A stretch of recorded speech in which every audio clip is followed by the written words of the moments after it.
আসসালামু আলাইকুম বিয়স, কেমন আছেন? আশা করি সকলে অনেক ভালো আছেন। আজকে চলে আসলাম ঢেকিয়াজুলি ইজতেমাত। 8টার সময় বাড়ি থেকে রওনা দিয়েছি, এখন এসে পড়েছি। ভিডিওটা আপনারা দেখতে থাকেন।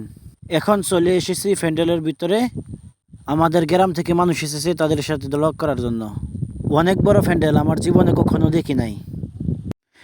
অবশেষে তাদের দেখা পেয়েছি 29 নম্বর কাউন্টারে। মেলা মানুষ, কোটি কোটি মানুষ। ফুল ভিডিওটা দেখতে থাকেন। এখন চলে যাচ্ছি চা খাবার জন্য। রাত 2টা 15 মিনিট বাজে। খুব ঠান্ডা তো, আরও সারা রাত ঘুমাবো না, তাই চলে যাচ্ছি চা খাবার জন্য। চা খেয়ে এসে দেখি তুসফির দোকান। কত সুন্দর সুন্দর তুসফি, মাশাল্লাহ, দিল খুশ হয়ে গায়া। এখন চলে যাচ্ছি ভাই ব্রাদারকে খোঁজার জন্য। মোবাইলে নেটওয়ার্ক নাই যে তাদের সাথে কল করে যোগাযোগ করব। আর এখন ফজরের নামাজ আদায় করে রওনা হচ্ছে চা খাবার জন্য। প্যান্ডেলের মধ্যে বহুত মানুষ ছিল, ভিতরে জায়গা ছিল না, তাই প্যান্ডেলের বাহিরে নামাজ পড়েছি সবাই। এখন চলে যাচ্ছি চা খাওয়ার জন্য।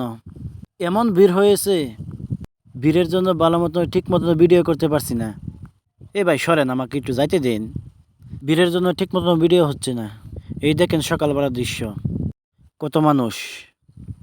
আর আপনারা কারা কারা এসেছিলেন কমেন্ট বক্সে হাত তুলুন। আর আজকের ভিডিওটা এই পর্যন্তই। সবার জন্য দোয়া ও ভালোবাসা রইল।